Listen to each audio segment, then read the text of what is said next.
요한계시록 13장 1절 말씀.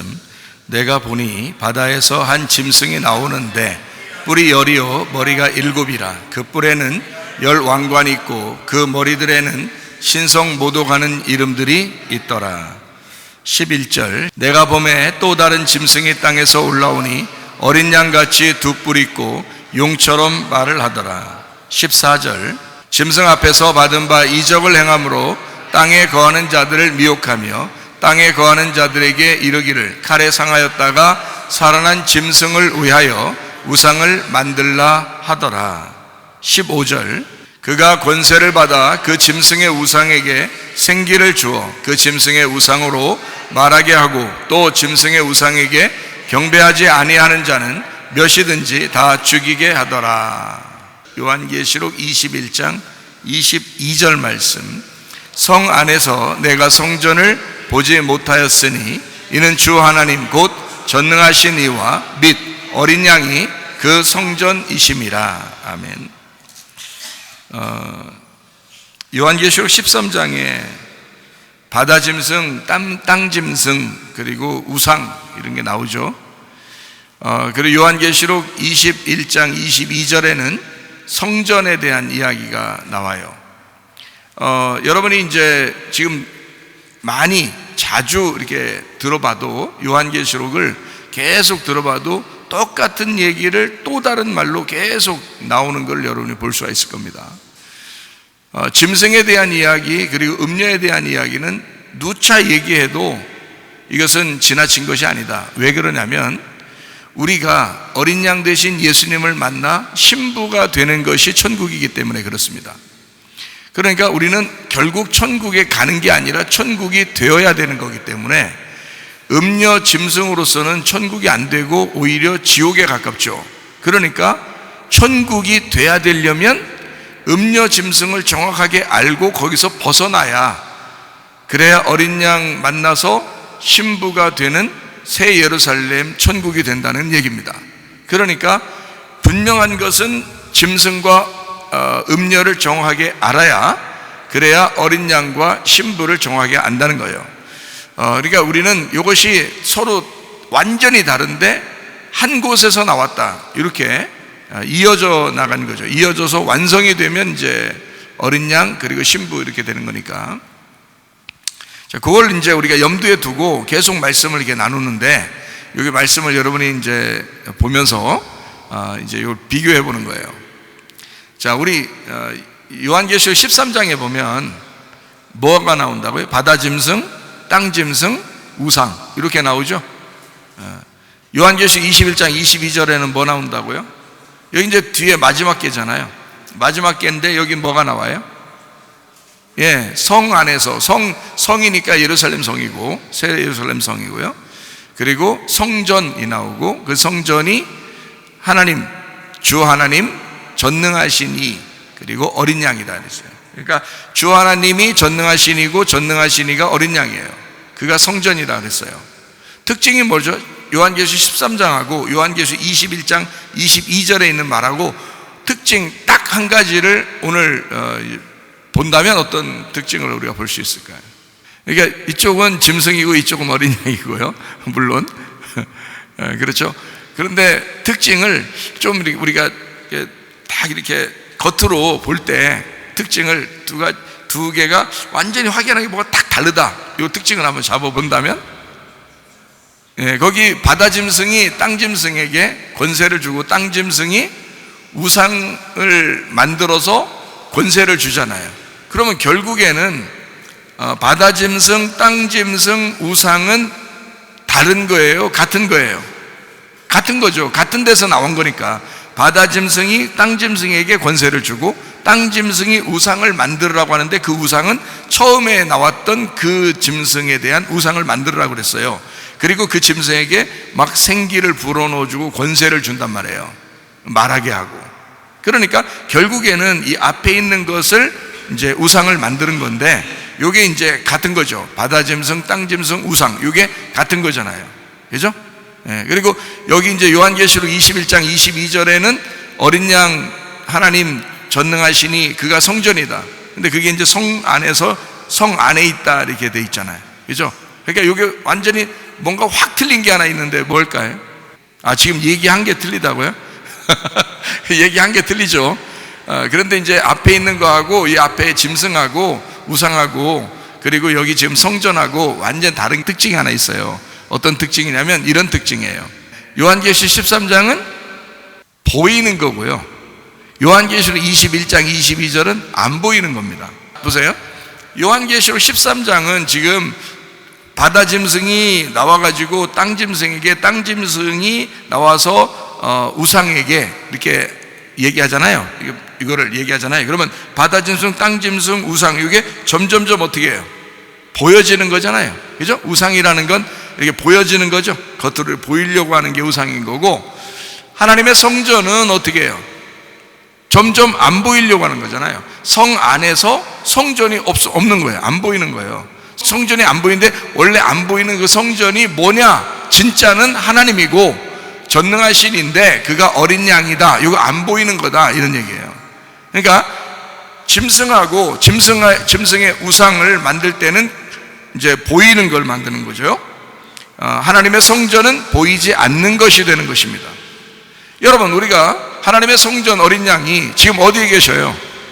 우리 가운데 거하시죠? 우리 가운데 거하신다고, 그 어린 양이, 그 하나님이 우리 가운데 거하신다고요. 보여요, 안 보여요? 안 보여요. 근데 진짜 계셔요, 안 계셔요? 계셔요. 계신데 그냥 관념적으로 우리 생각으로 계실 거야, 이렇게 생각하면 아직 못 만나서 그런 거고, 진짜는 성경에서도 이렇게 말씀을 보니까 진짜는 계시는 거예요. 근데 안 보이는 거예요. 그러니까 하나님은 안 보이시려고 한 거고, 이 세상의 짐승은 보이려고 하는 게 특징이라는 거죠. 짐승, 우상은 보이려고 하는 게 특징이고 하나님은 안 보이려고 하는 게 특징이다. 그러니까 짐승, 우상은 겉으로 있겠어요, 속으로 있겠어요? 겉으로 있는 거죠. 보이려고 하는 거니까. 자, 어린 양 대신 성전은 안에 있겠어요, 겉에 있겠어요? 안에 있는 거죠. 자, 이제 여기 요한계시록을 가만히 계속 짐승, 음녀, 신부, 어린 양 이 얘기를 쭉 해도 여러분이 계속 우리가 간직해야 되는 것은 이 성경이 창세기부터 요한계시록까지 하고 싶은 이야기가 있단 말이에요. 그 하고 싶은 이야기를 우리는 지금 요 성경을 요한계시록을 통해서 하나님의 하고 싶은 이야기를 듣는 거고, 창세기를 통해서 하고 싶은 이야기를 듣는 거거든요. 그러면은 우리가 이제 잘 아는 말씀 중에서 육체의 열매가 있고 성령의 열매가 있어요. 그러면은 자, 육체의 열매하고 성령의 열매가 있는데 그게 갈라디아서 5장에 나오거든요. 그러면 육체의 열매는 보이는 거겠어요, 안 보이는 거겠어요? 보이는 거란 말이에요. 자꾸 보이려고 하는 거란 말이에요. 그게 육체의 열매라고요. 그러면 성령의 열매는 보이려고 하는 거겠어요, 안 보이려고 하는 거겠어요? 안 보이려고 하는 거란 말이에요. 속에 들어가 있는 거란 말이죠. 육체의 열매와 성령의 열매가 이렇게 다르죠. 육체의 열매는 겉모습이고 성령의 열매는 속모습이란 말이에요. 그러니까 속사람인 거지. 이게 이제 새로워져야 된다는 얘기예요. 속사람이 날로 새로워져야지만이 이게 거듭난 사람인 거예요. 그렇죠? 그러니까 육체의 열매를 가진 사람들은 갈라디아서 5장에 보니까 어때요? 하나님 나라를 유업으로 받는다 그랬어요? 못 받는다 그랬어요? 못 받아요. 하나님 나라를 유업으로 못 받는다. 그러면 요한계시록에서 하나님 나라를 유업으로 못 받는다 그러면 누구 표를 받은 사람이에요? 짐승의 표를 받은 사람이에요. 그건 하나님의 나라를 유업으로 못 받는 사람이 됐다. 그러니까 하나님 나라를 유업으로 못 받는 사람이 됐다는 말은 부자라는 말이에요, 가난하다는 얘기예요? 부자라는 이야기예요. 하나님의 나라를 유업으로 받지 못하는 사람은 부자예요. 그러니까 성경이 다 일괄성 있죠. 예수님이 얘기할 때도 부자는 지옥 가고 거지 나사로는 천국 가죠. 아브라함의 품에 들어간단 말이에요. 그러면 왜 거지가 그렇게 되는가? 거지를 뭘로 표현한 거냐면 마태복음 18장에서는 어린아이로 표현한 거예요. 거지는 어린아이 같다. 그러니까 어린아이들을 보면은 순전히 그 부모만 의지하죠. 예, 어른만 딱 의지합니다. 그러니까 자기 의견이 없어요. 부모만 딱 의지하고 이렇게 따라다니거든요, 어린아이가. 그러니까 어린아이는 왜 그러냐면 마음에 자기가 없어요. 별로 자기가 별로 없다고. 그걸 어린아이라 그런다고요. 점점점 이제 여기 이제 나이가 먹어가면서 이제 어때요? 자기가 점점 많아지잖아요. 자기 주변에 있는 것들도 다 자기라고 그러고 이제 자기가 다 점점 많아지는 거예요. 그죠? 그런 자기가 많아지면 많아질수록 이제 자기가 채우는 게 너무 많아가지고 다른 게 들어오기 어려워요. 근데 어린아이들은 채운 게 없단 말이에요. 자기 속에 채워진 게 별로 없어요. 그러니까 비어진 거지. 그걸 거지라 그러는 거예요. 심령이 가난하다 그러는 거예요. 그러니까 거지니까 천국에 있는 거야. 심령이 가난해지니까. 그죠? 어린아이니까 천국에 가는 거다. 그러니까 자, 어린아이만 하나님 나라를 유업으로 받는다. 그러면 반대로 어른이 되면 하나님 나라 못 들어간다, 이런 얘기가 되는 거고요. 부자는 하나님 나라를 유업으로 못 받고 가난한 거지만 하나님 나라에 이제 들어갈 수가 있다. 심령이 가난해져야 된다. 그거를 이제 뭘로 표현할 수 있어요? 자기 부자는 자기 걸 드러내고 싶죠. 그러니까 겉모습이라는 거죠. 자기를 드러내고 싶어요. 그거를 성경에서는 베드로전서 5장 5절에 보면은 뭐라고 표현하냐면 교만한 사람은 하나님이 대적하신다는 게 겉으로 드러낸 거죠. 자기를. 그죠? 자기를 나타낸 거잖아요. 겸손한 사람은 어떻게 자기를 숨긴 거죠. 자기를 숨긴 사람, 심령이 가난한 사람, 어린아이가 된 사람, 자기 의견이 없는 사람, 이거죠. 자기 의견이 없는 사람은 하나님 나라에 들어갈 수 있다. 겸손한 사람에게 은혜를 주신다. 자, 같은 말을 지금 제가 같은 말이라는 것을 지금 설명하기 위해서 지금 얘기하는 거예요. 같은 말을 설명하기 위해서. 그러니까 짐승은 우상을 만들고 어떻게 자기를 나타내는 교만인 거고, 그죠?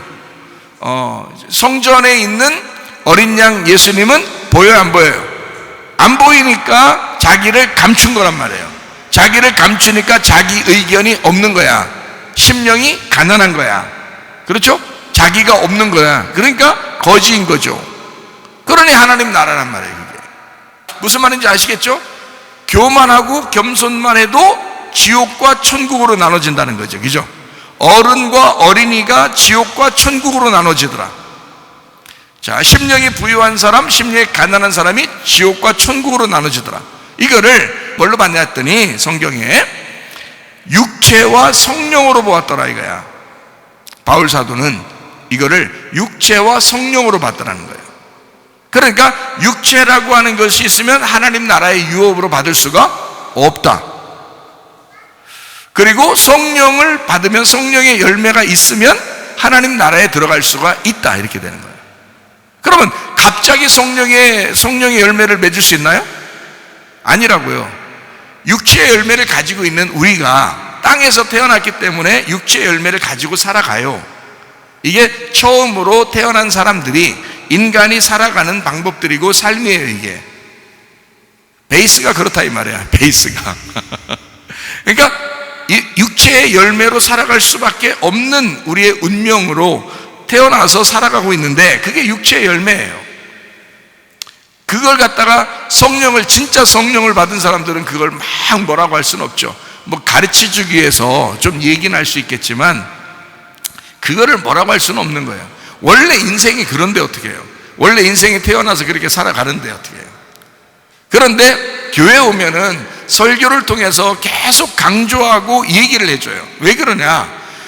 그 육체의 열매를 가지고 네가 여기서 거듭나지 못하면, 다시 태어나지 못하면, 성령의 열매를 맺지 못하면, 성령의 열매라는 건 성령을 받아야 성령의 열매가 자동적으로 맺히죠. 포도나무에 가지가 붙어 있어야 포도 열매가 자동적으로 맺히듯이 성령의 열매는 우리가 맺으려고 해서가 아니라 그냥 성령을 받으면 성령 안에서 성령의 열매가 자동적으로 맺혀진다는 거거든요. 그러면 이것을 거듭났다, 새로 태어났다라고 얘기하는 거예요. 이거를 강조해서 계속 교회 오면은 얘기해 주는 거거든요.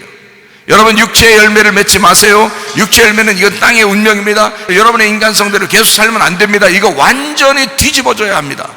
그래서 거듭나야 합니다. 새로 태어나야 합니다. 하늘로서 새로 거듭나야 됩니다. 막 얘기하잖아요. 그래서 성령으로 거듭나서 성령의 열매를 맺고 사셔야 합니다 라고 강조하기 위해서 막 버럭버럭 소리도 지르고 설교도 하고 이러는 겁니다. 그러니까 교회에서만 그렇게 하는 거지, 교회 밖에서 막 그냥 한 사람 데려다가 그냥 막 질타하고 이렇게 할 필요가 없죠. 이건 왜 교회에서 그러냐면 이 말씀을, 다시 말하면 육체의 길로 걸어가고 있는 사람을 회개를 시키는 거예요. 돌아오라고. 너는 원래 육체로 태어난 줄 알고 그렇게 살아가고 있지만 너는 하나님의 형상으로 만들어진 원래 성령의 사람이야 라는 걸 호적등본을 알려주는 거예요. 너의 아버지는 이 땅이 아니고 하늘 아버지가 너의 아버지이기 때문에 이대로 너 잘 몰라서 너 깡패 만나가지고 이 땅에 운명대로 살아가고 있는 거야. 깡패 부모 만나서 이 땅에 운명대로 살아가고 있는데 사실 네 부모는 하나님 아버지였다. 이거를 가르쳐 줌으로써 성령의 열매를 맺으라고 자꾸 얘기해 주는 거거든요. 그게 교회예요. 교회가 그런 역할을 하지 못하면 교회도 아닌 거야. 그거는 교회가 호적등본을 가르쳐 주는 거잖아. 아버지 하나님을 제대로 만나게 해주는 거잖아요. 성령을 만나게 해주는 거예요. 성령 만나면 성령의 열매를 맺게 되는 거거든요. 그래서 이 성경책은요 다 뭔 얘기냐, 짐승에 대한 이야기, 어린 양에 대한 이야기, 음녀에 대한 이야기, 신부에 대한 이야기예요. 그러니까 이게 짐승이라는 게 어떤 뭐다? 자꾸 보여지는 거다. 어린 양 대신 성전은 어떻게 하는 거다? 자꾸 안 보이는 거다 이거야. 그래서 여러분과 제가 여기 예수님 좀 이렇게 확 나타났으면 좋겠는데 그러지 않는다고요.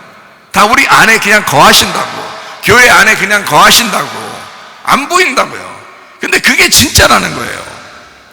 왜냐하면 저는 이걸 성경을 통해서 그걸 깨달았고 말씀이 그렇다는 사실을 저는 믿거든요. 이게 믿어지는 거예요. 이게 믿어져. 그냥 이 말씀이 그냥 믿어져요. 그냥 이게 축복인 거예요. 은혜 받으면 믿어져요. 이게 어떤 사람은요 그렇게 얘기해도 안 믿어진다. 근데 이 말씀이 그냥 설교 시간에 얘기하는데 저도 믿어지고 여러분도 믿어지면 그게 축복받은 사람이에요.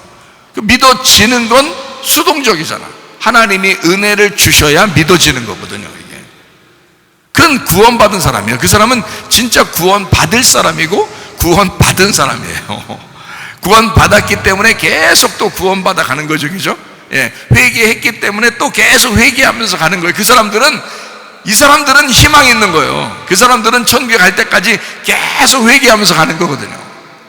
그럼 이 땅에서도요 그런 사람들은 천국을 누릴 수가 있어요. 그리고 천국을 누리면 평안이 오죠. 마음에 하나님을 믿으니까, 이게 믿어지니까, 하나님이 믿어지니까 평안이 온다고.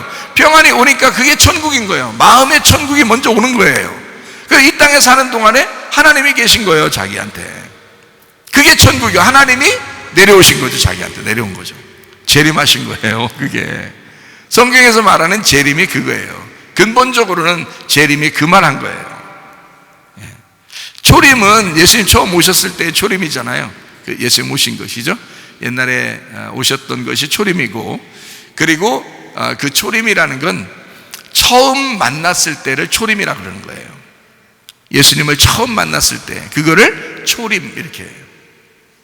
그러니까 새로 태어났다, 거듭났다, 구원받았다, 이것을 초림이라 그래요. 그 다음에 이제 재림이 와야 되잖아요. 그죠? 그 재림은 날마다의 생활 가운데 재림이 오는 거예요. 계속 내려오시는 거죠. 계속 오시는 거죠. 그 성령님이 계속 나에게 충만하게 하는 거죠. 계속 충만하게 하죠. 계속 내려오시니까 원래 만났으니까 계속 만나는 거잖아요. 그게 재림이라 그러지 그걸.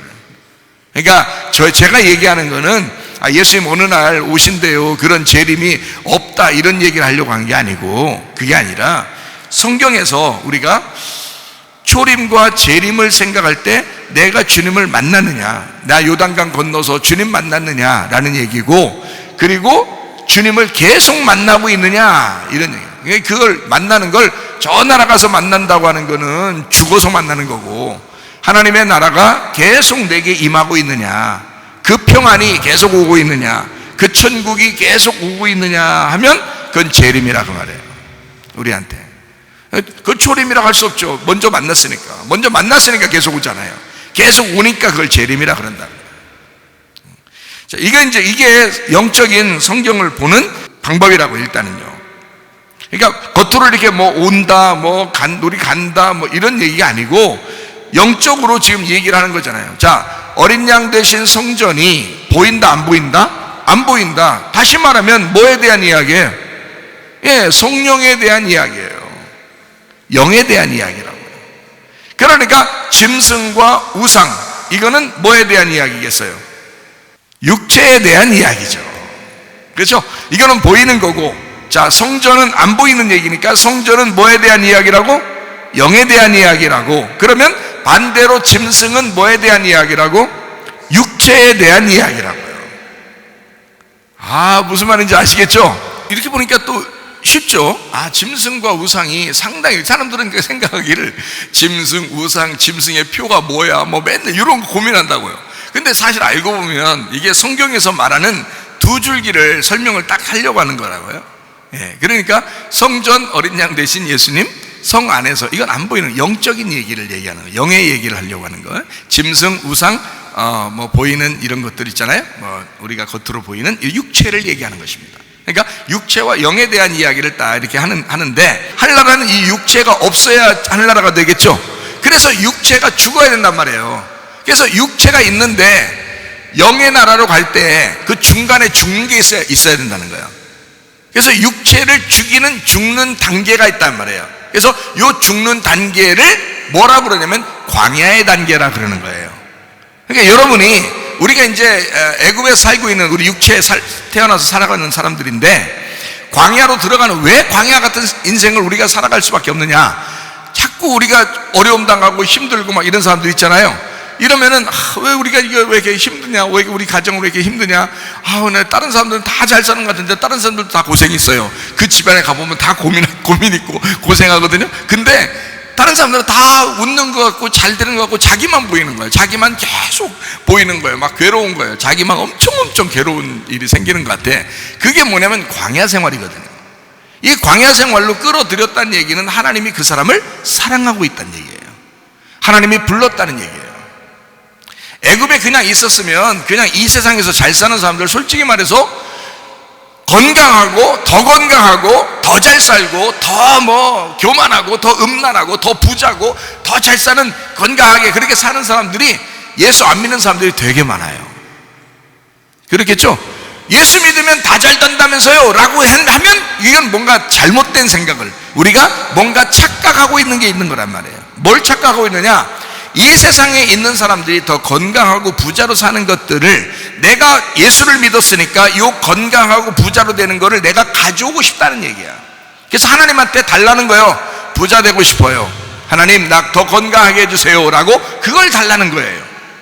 성경에서는 우리에게 그걸 달라고 그러면 뭐를 믿는다는, 뭐를 숭배한다고 그렇게 나와요. 성경엔 우상을 숭배한다. 다시 말하면 육체의 것을 끌어들여서 네가 우상을 숭배하는데 바알을 숭배한다 해서 바알 숭배라고 그러는 거예요. 그런 거를. 근데 사람들은 대부분 다 뭘 요구해요? 그거 바알 숭배를 요구한다고요. 그게 하나님인 줄 안다고. 그러니까 그 바알 숭배라는 그것을 그대로 구약에 있었던 걸 가져와서 믿고 있었던 사람들, 그게 잘못 믿은 거죠. 하나님인 줄 알고 잘못 믿은 거예요. 그 잘못 믿었던 사람들이 누구겠어요? 예수님 시대 때는 바리새인들이에요. 바리새인들은 하나님을 잘 믿었던 사람들이에요. 근데 예수님이 말하기를 너희들이 믿는 하나님은 바알이야, 너희들이 믿는 하나님은 마귀야, 이렇게 말한 거죠. 뭐 잘못 생각한 거죠. 그러니까 그들의 축복은 뭘로 생각했냐면 부자가 돼야 축복받았다, 건강해야 축복받았다, 이렇게 생각한 거예요. 그러니까 병자들을 보면 아주 못살게 굴고 또 가난한 사람 보면 아주 천대시하는 그런 사람들이었단 말이에요, 바리새인들이. 그렇죠? 성경에 보니까. 근데 예수님 어떻게 와가지고 어떻게 해요? 자기는 거지야, 자기는 아주 아픈 사람이야, 병자들이야, 나는 환자야, 나는 병자야, 나는 가난한 사람이야. 그래서 가난한 거지들하고 같이 있고요, 창녀들하고 같이 있고요, 죄인들하고 같이 있고요, 불쌍한 사람들하고 같이 있고요, 병든 사람들하고 같이 있단 말이에요, 예수님이. 바리새인들이 볼 때 도저히 이해가 돼, 안 돼? 이해가 안 돼. 저 사람들은 하나님으로부터 저주받은 사람들인데 예수님이 그들과 함께 있단 말이에요. 이상하죠. 바리새인들의 생각에는 진짜 예수 믿으면, 진짜 하나님 믿으면 축복받는다고 생각했던 거예요. 그게 교회 사람들이 대부분 그렇다는 거죠. 다시 말하면 하나님을 직접 원하는 게 아니라, 아버지 하나님을 원하는 게 아니라 그의 재산에 탐욕이 있는 거예요. 그의 재산, 하나님의 재산이라는 건강, 하나님의 재산이라는 돈, 거기에 탐욕을 가지고 있다. 선악과죠. 선악과를 계속 먹고 있는 거예요. 탐심을 가지고 있는 거야. 욕심을 가지는 거예요. 우상 숭배를 하고 있는 거예요. 하나님을 진짜 사랑하는 게 아닌 거예요. 그게 어디에서 그러냐면 교회에서 그러는 거예요. 옛날 예수님 시대 때는 하나님을 잘 믿는다는 바리새인들이 그러는 거예요. 그러니까 예수님은 그 사람들에게 뭐라고 할 수밖에 없는 거죠. 교회 오면 여러분한테 저도 설교를 통해서 하나님의 말씀은 이런 거다라고 자꾸 얘기해 줄 수밖에 없는 거예요. 목사를 그러니까 미워할 필요가 없어요. 여러분, 목사는 그냥 하라는 대로, 얘기하는 대로, 성경에 있는 그대로 얘기해 주는 거예요. 여러분한테 이거를 갖다가 제가 100년 후에 여러분한테 제가 얘기하잖아요. 100년 후에 이 설교를 똑같이 누군가 들어도 이게 하나님 말씀이 되셔야 된다 그 말이에요. 왜 그래? 그러려면 창세기부터 요한계시록까지 정확하게 다 구별되게 이 말씀이 나가야 된다는 거죠. 정확하게 나가야 된다는 거예요. 괜히 이 시대에 맞게 계속 이렇게 여러분 얼러주면서 이렇게 얘기할 수는 없는 거란 말이에요. 성경에 있는 그대로를 설명해 줘야 된다. 이거 제가 설명하잖아요. 자, 보이는 것과 보이지 않는 것, 육체와 영에 대한 이야기, 짐승과 어린 양에 대한 이야기다. 딱 표시나죠. 그러니 여러분에게 육체로 사는 여러분이요, 영으로 돌아오라는 거예요. 하나님을 구하라는 거예요. 아버지를 구하라는 거예요. 보이지 않는 그 어린 양을 구하라는 거예요. 그분은 십자가에 매달려 죽으셨어요. 뭐가 죽으셨어요? 뭐가? 그의 몸이, 육체를 입고 온 그의 몸이 죽으셨단 말이에요. 왜 죽었을까요? 그거 다 벗겨내려고 그런 겁니다. 속에 있는 진짜 예수, 진짜 성령님이 나타나기 위해서예요. 근데 짐승은 항상 뭐냐면 자꾸 우상을 만들어요. 우상을 만들어가지고 이 우상에 힘을 가질 수 있도록 만들어 놓는다. 그게 뭐예요? 육체예요.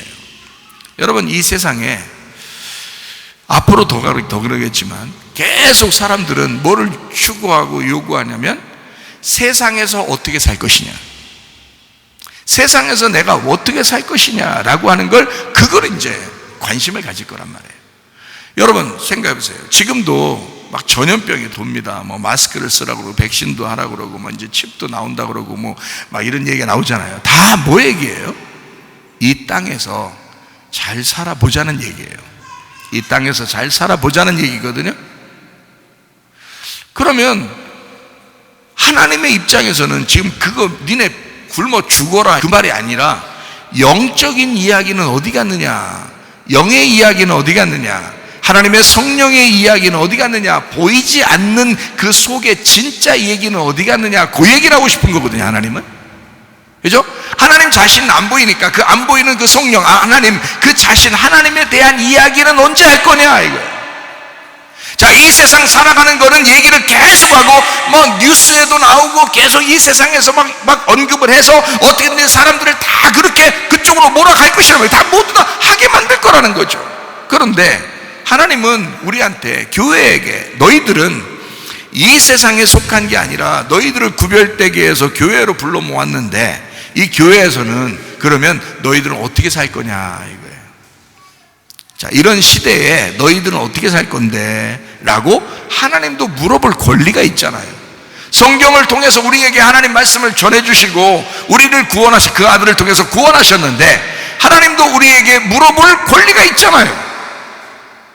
물어보는 거예요. 자, 이런 세상이야. 앞으로는 더 그런 세상이 올 거야. 그러면 좋아, 그렇게 세상은 그렇게 흘러갈 거야. 좋아, 너희들은 어떻게 살 건데?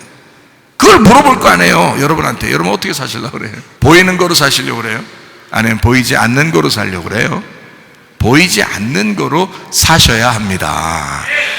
보이지 않는 거로 사셔야 합니다. 여러분은 아멘, 뭐 그래요, 그래 놓고 나가면 또 보이는 거로 사시는 거예요. 그러면 안 된다는 거지. 보이지 않는 것을 구하고 보이지 않는 걸 찾고 보이지 않는 걸 두드리셔야 된다는 거예요. 자, 여러분 보세요. 팥죽 한 그릇에 에서가 뭘 팔았어요? 장자권을 팔았다고 그러죠. 자, 장자권이 보이는 거예요? 팥죽 한 그릇이 보이는 거예요? 팥죽 한 그릇이 보이는 겁니다. 자, 그러면 에서가 팥죽 한 그릇을 지금 배고파 죽겠는데 여러분 같으면 이해해요, 안 못해요? 이해하죠. 왜 이해를 못합니까? 배고파 죽겠는데 지금 장자권이고 뭐고 지금 자기가 형이고 동생이고 그게 중요해요? 배고파 죽겠는데 지금 팥죽 한 그릇 딱 갖다가 앞에서 오르고 끓여가지고 말이요, 연기가 모락모락 내 배고파 죽겠는데 야 일단 먹고 보자, 그럴 거 아니겠어요? 근데 야곱은 뭔가 속에 보이지 않는 어떤 세계를 그는 추구하고 그거를 구한 사람이란 말이에요, 야곱은. 그러니까 자기 속에 그 욕심이 있었던 거예요. 영적인 욕심이 있었기 때문에 팥죽 한 그릇, 이 팥죽 내가 끓인 거 형 다 먹어, 다 먹어도 좋은데 장자권만 넘겨, 딱 이러잖아요. 장자권은 안 보이는 거니까. 아니 넘겨도 이삭이 볼 때는 장자는 에서예요. 이삭이 볼 때는 어차피 넘겨줘도 장자는 장자, 이쪽이. 야곱이 두 번째예요. 아무리 날고 겨도 두 번째로 태어난 거라고요. 그런데 야곱은 무슨 마음을 가지고 있다? 무슨 욕심을 가지고 있다? 영적인 욕심을 가졌다. 영적인 욕심을 가졌다. 자, 여러분과 저는 이제 이 시대에 육체적인 욕심을 갖느냐 영적인 욕심을 갖느냐는, 팥죽 한 그릇에 여러분 먹고 사는 문제 때문에 영적인 것을 놓칠 수가 있다는 거예요. 그래서 히브리서에는 뭐라고 하냐면 에서가 팥죽 한 그릇에 장자권을 넘기고 그가 멸망받았다라고 얘기하는 거예요. 버림받았다. 에서는 버림받고 야곱을 하나님이 선택하셨다. 왜? 야곱은 영적인 것을 사모했으니까. 여러분과 제가 이제 갈림길에 있어요. 자, 육체를 선택할 것이냐, 하나님 나라를 유업으로 받지 못한대요. 육체를 선택하면. 영을 선택하면 하나님 나라를 유업으로 받을 수 있대요. 그러면 여러분과 저는 지금 당장 먹고 사는 문제 때문에 영적인 부분을 놓치겠느냐 이거예요. 목사님, 그러면 내가 이 세상 흘러가는 데는 다 살면서도 우리 교회 같은 교회 나오면 되니까 그냥 무조건 한 번씩 나올게요. 여러분, 이미 여러분의 믿음을 저버린 거잖아요. 이미 여러분의 믿음을 이 세상에 저버려 놓고, 그리고서 하나님 앞에 외식적으로 하나님을 믿는다고 하는 것이란 말이에요. 이게 바리새인들이 하는 행동들이라고요. 그게 바알 숭배자들이 하는 행동들이라고요. 이제는 여러분 진짜 갈림길에 있을지 모릅니다. 앞으로는 더 그래요. 마지막 때가 되니까 점점점 더 그런 것 같아요. 사람들이 가만 놔두질 않아요. 교회 다니는 사람들, 예수 믿는 사람들 가만 놔두질 않을 것 같아요. 이럴 때일수록 여러분과 제가 기름 등불을 계속 준비하는 슬기로운 다섯처녀가 돼야 된다. 미련한 다섯처녀는 어떻게 했다고요? 계속 기름이 떨어져 나간 거예요. 슬기로운 다섯처녀는 떨어져 나가려면 기름도 채워놓고, 떨어져 나가려면 기름도 채워놓고 계속 기름을 채우는 거예요. 차이점이 뭐예요? 미련한 다섯처녀는 자꾸 기름이 흘러나갔단 말이에요. 자꾸 이게 영적인 부분이 자꾸 흘러나가니까 육체적으로 자꾸 살게 되었다 이 말이에요. 회개하지 않았다 이 말이죠. 근데 슬기로운 다섯처녀는 계속 회개하는 거예요. 회개하니까 기름이 채워지고, 회개하니까 기름 채워지고, 회개하니까 기름 채워지는 거예요. 여러분이 말하는 회개하고 다르다고 그랬죠? 제가 말하는 여러분 회개, 왜 회개라고 다르다고 그렇게 자꾸 제가 설명하냐면, 여러분이 생각하는 회개는 잘못했습니다, 나 용서해 주세요, 잘못했습니다, 용서해, 이렇게 하는 걸 회개라고 그러는데 그게 아니라고. 성경의 회개는 그게 아니라고 해서 근본적으로 관역에서 벗어져 나갔다는 얘기고 길에서 미끄러졌다는 얘기예요. 그래서 요거를 회개하면 다시 돌아와야 된다, 관역으로 돌아와야 된다, 그 길로 다시 돌아와야 된다는 얘기예요. 그러면 그 관역과 그 길이 뭐냐면 예수님이 길이고 관역이 하나님이에요. 그러니까 이 하나님에게, 이 예수님에게 내가 다시 돌아옵니다, 내가 하나님에게 돌아옵니다 라는 이 얘기를 해야 된다. 그게 회개라고요. 그러니까 슬기로운 다섯처녀는 기름이 떨어져 나가려고 하면, 미끄러지려고 하면 다시 기름을 채우는 거예요. 기름이 떨어져 나가려고 계속 타고 있으니까 기름이 떨어져 나가려고 하면 또 채워놓고 또 채워놓고 하는 거예요. 뭘 우리가 채워놔야 돼요? 우리 말씀과 기도로 채워놓으시는 겁니다. 다른 게 아니에요. 말씀과 기도로 거룩해진다. 기름은 거룩하게 만드는 거예요. 디모데전서 4장 5절 말씀에 나와 있는 얘기예요. 육체와 영에 대한 이야기를 하니까 성경이 좀 쫙 풀려나가죠. 그렇죠? 예, 짐승과 어린 양도 보이는 것과 보이지 않는 것에 대한 이야기를 쫙 풀어나가죠. 그죠? 예, 그리고 미련한 다섯처녀와 슬기로운 다섯처녀가 별거 아니다. 이게 별거 아니에요. 이게 별거죠. 별건데 별거 아닌 게 뭐냐면 의미, 육체와 영으로 쫙 보니까 딱 풀려나가죠. 그죠?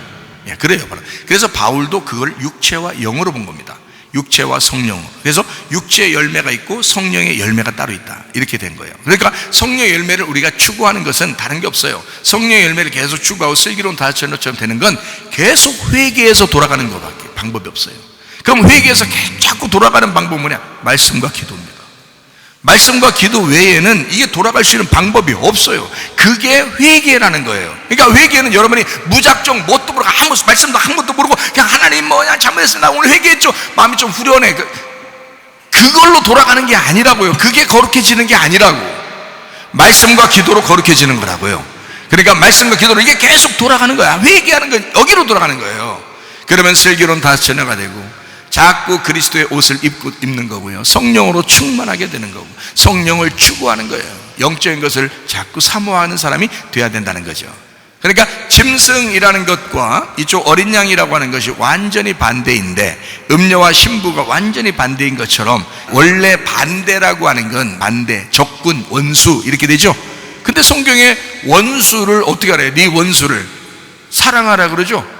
여러분이 생각할 때 원수를 사랑하라 그러니까 또 가만히 생각해. 자기가 잘못한 놈이 어떤 놈인가 생각해가지고 용서해야지. 원수를 사랑해야지. 그래서 이제 기도합니다. 하나님, 내가 참 원수를 사랑해야 되니까 하나님이 그 말씀하셨으니까 내가 나한테 해코지했던 그 사람 진짜 미워 죽겠지만 그래도 내가 용서합니다.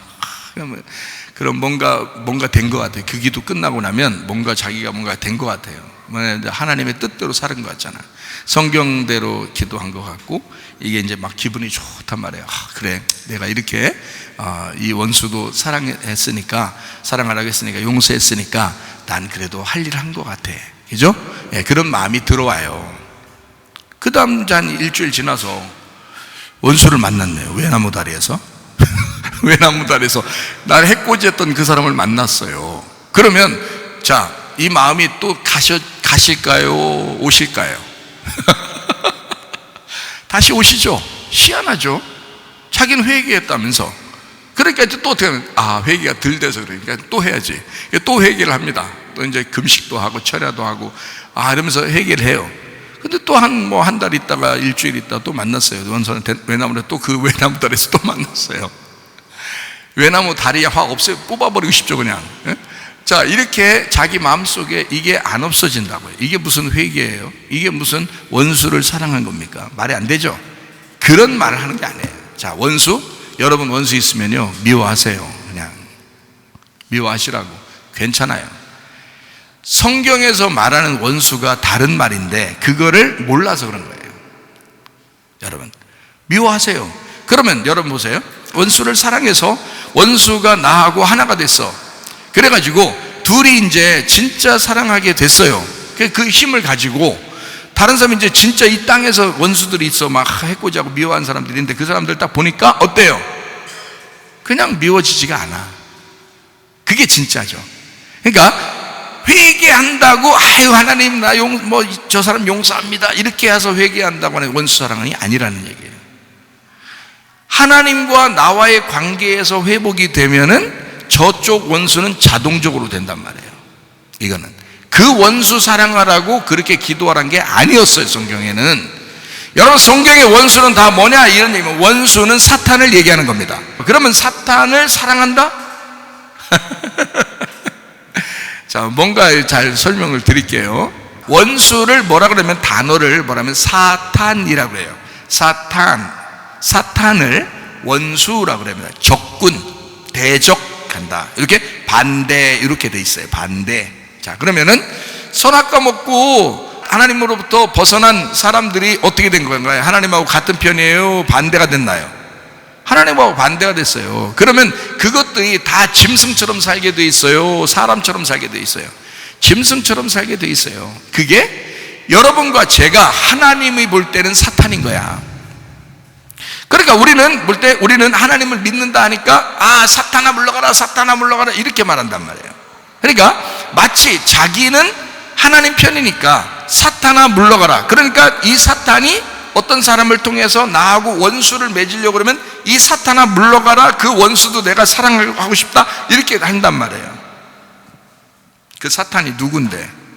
원래 네가 죽을 때까지 살아가는 이 땅의 운명으로 살아갈 때에 너의 삶이 사탄인 거야. 너는 땅이잖아. 자, 보세요. 땅의 흙으로 사람을 만들었어요. 하나님의 형상대로 사람을 만들겠죠, 그죠? 그러면 땅의 흙으로 사람을 만들 때 거기에다가 뭐를 집어넣었어요?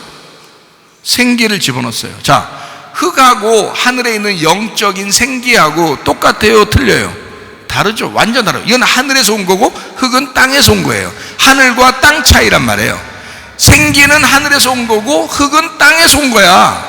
이게 위에서 하늘과 땅이 만날 수가 없는 거거든요. 근데 이거를 원래 하나님이 창세기 1장 1절에 창조해서는 어떻게 해요? 하늘과 땅을 같이 만들었어요.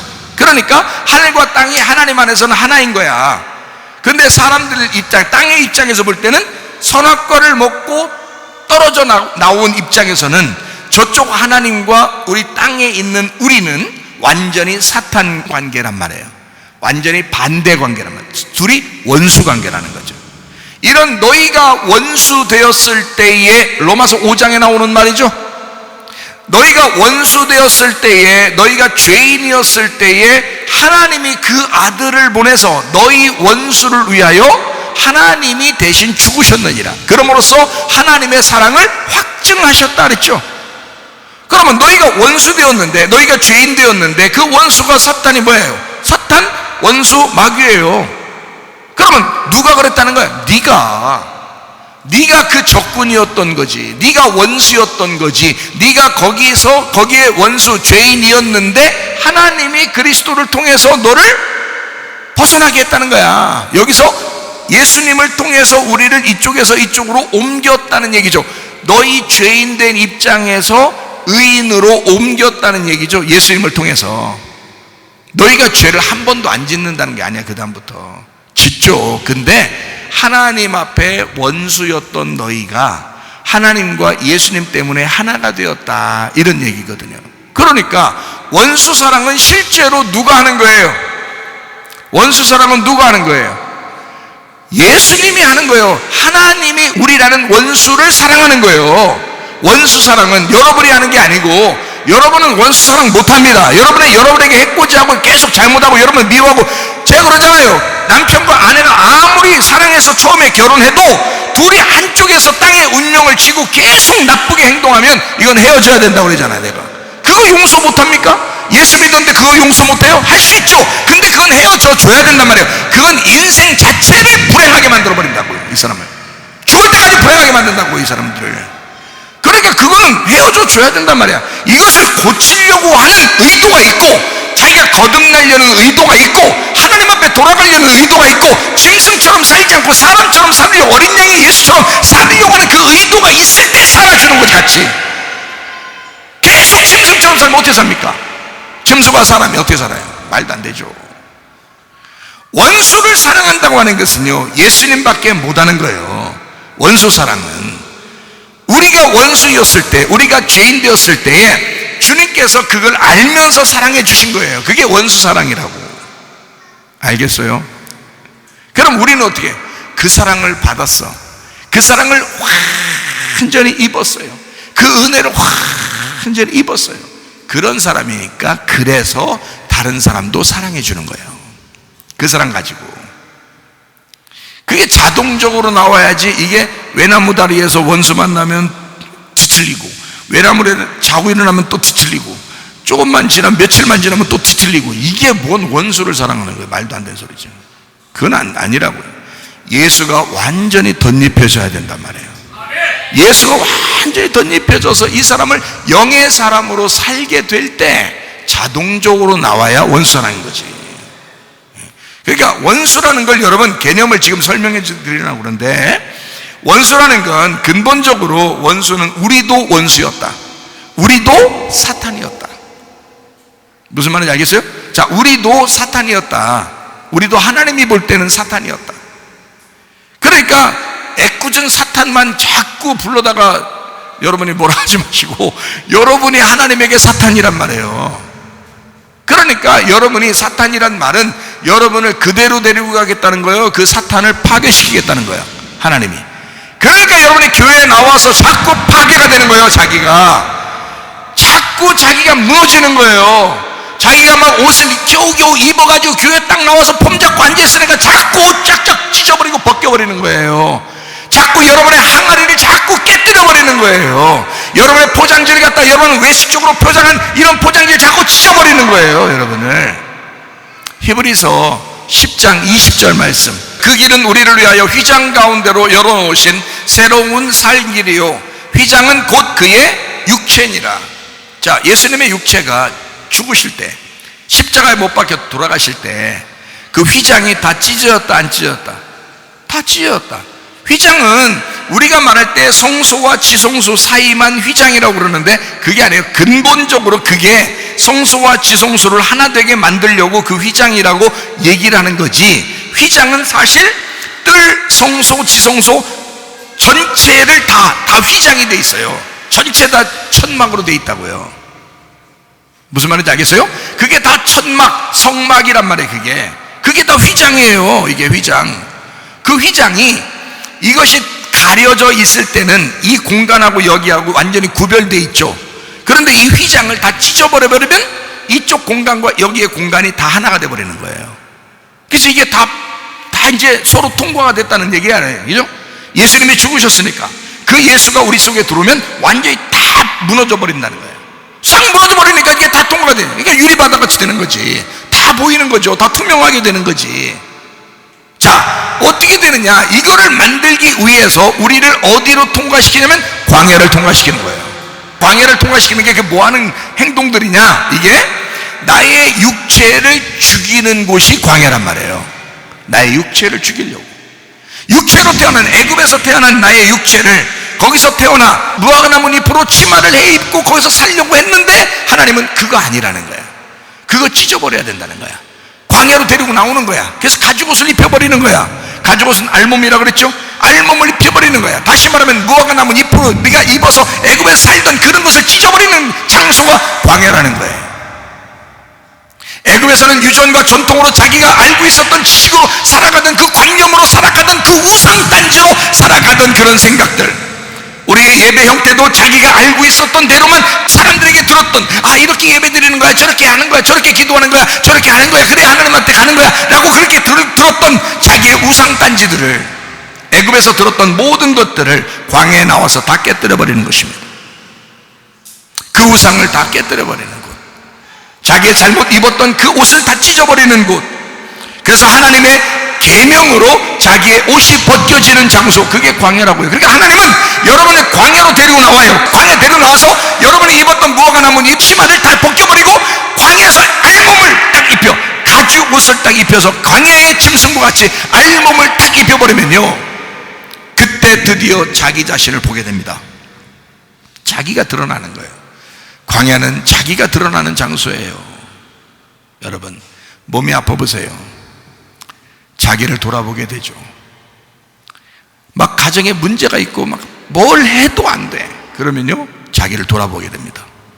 이제까지는 뭐 자기가 생각하는 대로 뭐 하던 대로 다 잘 됐는데 이상하게 어느 날부터 갑자기 딱 막히기 시작하더니 콱 막혀. 아주 앞뒤 좌우가 콱 막혀. 그냥 흑암을 걷는 것 같아. 앞에 한치도 모르겠어. 진짜 어떻게 될 줄을 모르겠어. 그냥 막 몸도 정말 힘들어. 자, 이렇게 됐을 때 여러분 자기를 돌아보게 되거든요. 이거 내가 아무것도 못하겠구나. 이거 내가 할 수 있는 게 하나도 없구나. 이렇게 됩니다. 그게 뭐예요? 하나님이 여러분을 사랑하신다는 증거입니다. 하나님이 여러분을 사랑하기 때문에 애굽에 그대로 머물러서 그냥 너네 원하는 대로 너희의 뜻대로 너희의 시대 너희의 관념대로 그런 우상단지로 사는 것이 아니라, 네가 바라는 대로 그대로 되는 그런 것이 아니라 꽉 막혀놔서 내가 너를 나만 사랑하도록, 나만 바라보도록 너 자신을 발견해야 너 자신을 발견한 만큼 하나님을 알게 되는 거예요. 너 자신을 발견한 만큼, 하나님 말씀은요, 나를 발견하는 책입니다. 나를 발견할수록 하나님을 아는 거예요. 자기 자신을 발견하면서 하나님을 깨달아가는 장소, 이 광야로 끌어낸다고요. 그래서 그 사람을 자기를 돌아보게 만들어. 아주 자기는 자기 자신을 돌아볼 만한 여유가 없었어요. 근데 이상하게 자기 자신을 막 돌아보기 시작해요. 아무것도 안 보여.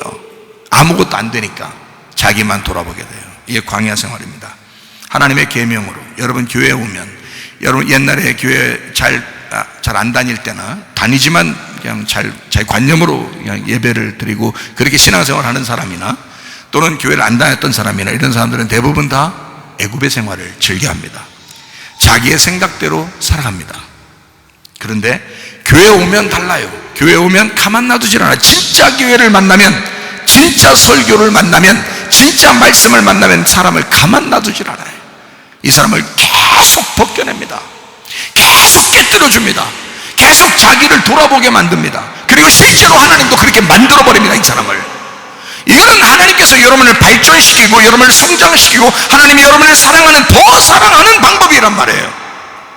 여러분을 애굽에 있을 때 그냥 두는 게 아니라 광야로 데리고 나오면서 성장시키는 거예요. 하나님의 사랑입니다. 이건 하나님은 그런 식으로 사랑하셔요. 여러분 욥기에서 아시죠? 욥이 있습니다. 욥은 그냥 원래 잘 됐던 사람이에요. 원래 잘 풀렸던 사람이에요. 그리고 그 당대의 가장 부자 중에 한 사람이었어요. 욥이라는 사람이 가장 부자였어요. 가장 건강하고 가장 예배 잘 드리고 그랬던 사람이에요. 어느 날 갑자기 자식들 다 죽여버립니다. 하나님이 자기 재산 싹 다 없애버립니다. 몸은 병들어서 안치도 움직일 수가 없습니다. 자, 그렇게 기와장 같은 거, 뭐 벽돌 같은 거 있잖아요. 뭐 이런 거, 돌 같은 거, 이거로 몸을 얼마나 간지러우면 그거 긁고 앉아 있었겠어요. 자, 그렇게 만들어 버렸어요. 친구들이 오다가 욥을 보면서 울었어요. 친구들이, 성경에 나오죠? 친구들이 오다가 욥을 보면서 울었다고요. 왜 울었냐면 너무 흉측하니까. 예전에 욥이 아닌 거야. 이건 너무 이상한 거야. 자기들이 볼 때도 너무 이상한 거야. 막 친구들이 울었어요. 통곡을 하면서 울면서 왔어요, 친구들이. 그래서 친구들이 계속 옆에서 얘기합니다. 그 얘기하는 게 욥한테는 하나도 들리질 않는 거야. 왜? 그 율법들. 그 친구들은 율법에, 이 율법에 쫙 쪄들어 있는 사람들이에요. 그러니까 자, 욥한테, 야, 욥 가만히 생각해봐. 뭐 잘못한 거 있는 거 아니야? 이거부터 물어봐요. 너 혹시 뭐 잘못한 거 있는 거 아니야? 욥이 뭘 잘못했다고 하겠어요? 자기는 잘못한 게 하나도 없는데. 그런데 뭘 잘못했다고 하겠어요? 근데 이 친구들이 계속 그런 식으로 얘기를 해요. 하나님이 의로우신 분이니까, 네가 죄인이니까 그렇게 됐을 거야 라고 계속 얘기해요. 이게 율법입니다. 율법이 계속 얘기하면 얘기할수록 욥이 계속 상처를 받는 거예요. 막 죽겠는 거예요, 자기. 야, 막 뭐라 그러면, 야, 니네 떠났으면 좋겠다. 니네만 다 옳구나. 니네만 다 옳구나. 나만 잘못했고 니네만 다 옳구나. 가라. 니네 얘기 듣고 싶지가 않다. 막 이럽니다. 욥이요. 욥이 형편없이 되었습니다. 그렇게 되었을 때 엘리후라고 하는 아주 젊은 친구가 나타납니다. 그 엘리후라는 마지막 친구가 욥에 대해서 정확하게 하나님의 변호를 딱 합니다. 하나님의 변호를 정확하게 하니까 그때 욥은 한마디도 못해요. 엘리후에 대해서. 참 희한하죠. 다른 세 친구는 계속 얘기하는데 욥이 그렇게 듣기 싫어하고 힘들어했는데 마지막에 엘리후가 얘기할 때는 한마디도 못해요. 엘리후의 말이 너무 옳았다는 얘기예요. 그리고요, 바로 하나님이 나타납니다. 그리고 하나님은 엘리후를 혼내지 않습니다. 다른 세 친구들한테는요, 니네보다 욥이 더 낫다 이러고요.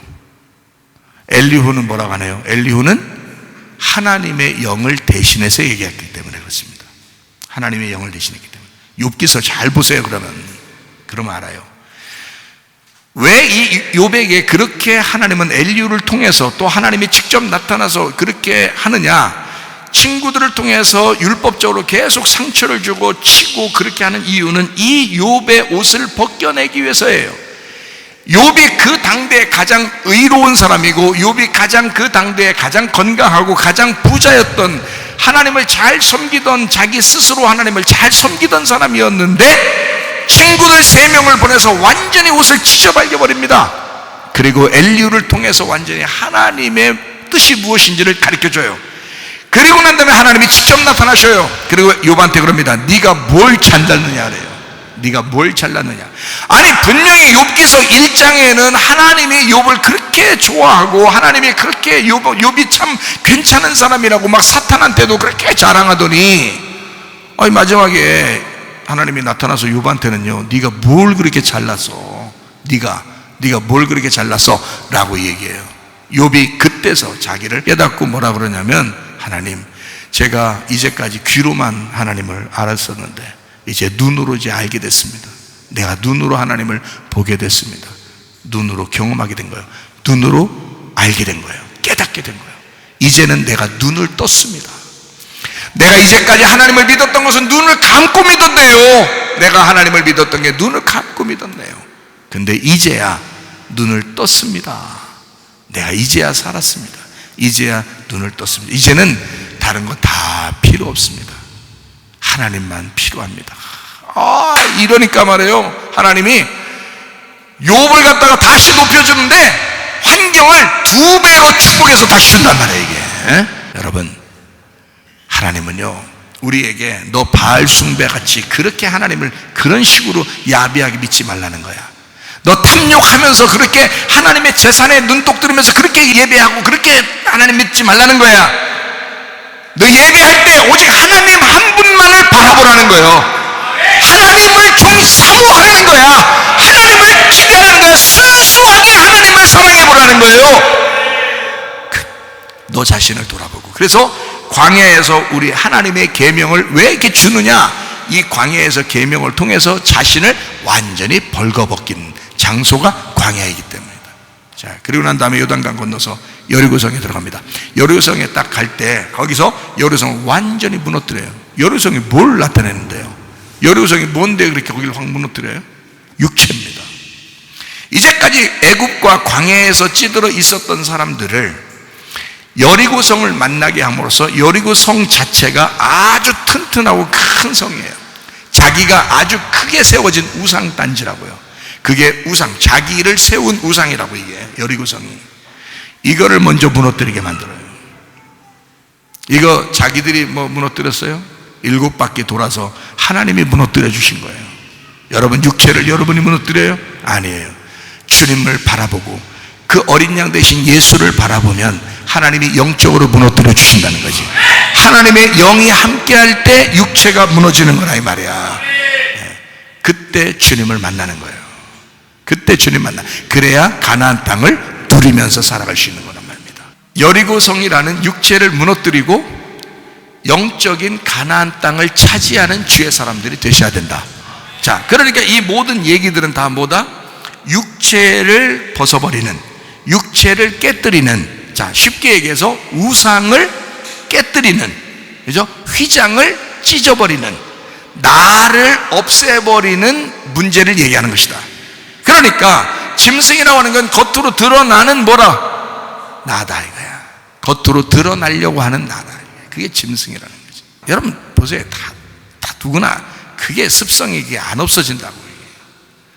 사람들이 좀 알아줬으면 좋겠고, 그래서 자꾸 자기를 나타낸단 말이에요. 짐승의 속성입니다. 하여튼 우상을 만들어서라도 자기를 나타내려고 하는 거란 말이에요. 그게 성경에서는 뭘 얘기하는 거라고? 육체를 얘기하는 거라고. 육체의 삶을 살기 위해서 자기를 드러낸다 이 말이에요. 그런데 하나님은 어린 양 되신 성전이 보이지 않는 영이니까 그 영의 열매, 성령의 열매로 살아야 된다, 이런 얘기를 하는 것입니다. 여러분, 육체라는 것은 처음부터 없다? 아니에요. 처음부터 이게 있다는 거야. 처음부터 육체가 있다는 거야. 그리고 이것이 죽을 때 영이 살아난다는 거예요. 이거를 이제 이게 순서인데요, 이거를 잘 알아야 된다. 그래서 육체를 죽이려고 하는 곳이 광야고, 이 광야에서 육체가 죽으면 영이 살아나는 곳이 가나안 땅이라는 거지. 무슨 말인지 알겠어요? 그러니까 육체를 죽이지 않고서는 계속해서 교회에 오면 올수록 여러분이 죽을 때까지 육체의 죽음에 대한 이야기가 들려져야 된다는 거지. 그럼 육체의 죽음에 대한 이야기가 계속 들려지다가 여러분이 어느 날 성령을 확 경험했다. 진짜 하나님을 만났어. 여리고성이 완전히 무너졌어. 자기가 완전히 다 무너졌어. 이거 진짜 내가 할 수 있는 게 하나도 없구나. 자기를 무너뜨리는 거라고 했잖아요. 자기를 벗기는 거예요. 이게 자기가 벗는 게 아니라 찢어지는 거야. 옷이 찢어지는 거야. 우상이 깨뜨려지는 거예요. 옷이 벗겨지는 거란 말이에요. 이게 자기의 지식, 자기의 관념, 이런 것들이 싹 없어져 버리는 거예요. 자기의 생각, 자기의 뜻, 이게 없어지는 거예요. 광야에서 그게 다 없어지면 하나님의 뜻이 입혀진다고. 그리스도의 옷이 입혀진다고. 새로 태어나게 된다고요. 그러면 거기서 거듭나 요단강을 건너 실제로 여리고성이 무너진다고요. 여리고성이 무너지면 가나안 땅을 정복하는 거야. 예루살렘이 무너지지 않고서 가나안 땅 정복하는 게 아니라고요. 광야가 지나야 여리고성이 무너진다고요. 이해가 되시겠어요? 그러니까 짐승이라는 것은 뭐가 나올 때 없어지고 뭐가 나올 때 파괴가 되고 뭐가 나올 때 이것이 찢어지는 거예요. 짐승이라는 우상은 어린 양 대신 예수가 나올 때, 새 예루살렘 성이 완성될 때 이것은 다 찢어져 버리고 깨뜨려져 버린다 이 말이야. 그러니까 결국 우리는 땅의 운명대로 짐승으로 태어나 우상단지를 섬기는 나의 육체를 사모하면서 살아가는 사람, 육체의 열매로 살아가는 사람이었다. 그런데 이것이 깨뜨려지면 하나님의 성령의 열매로 살아가는 사람이 된다, 이런 얘기가 되겠습니다. 그러므로 요한계시록 21장 22절, 성 안에서 내가 성전을 보지 못하였으니 이는 주 하나님 곧 전능하신 이와 및 어린 양이 그 성전이심이라. 보이지 않는 성전, 성 안에 보이지 않는 성전이 어린 양이시었다. 그 어린 양은 죽음을 전제로 한, 십자가를 전제로 한 어린 양이셨다. 그러므로 여러분과 저도 주님을 따라갈 때 나를 부인하고 십자가를 지고 주님을 따라와야 주님의 제자라고 했습니다. 주님을 따라가는 사람이다, 주님을 닮은 사람이다 라는 얘기거든요. 주님의 제자라는 얘기는. 그래서 그 실제적인 예수 안에서 살다가 주님 만나시기를 바랍니다. 기도하겠습니다.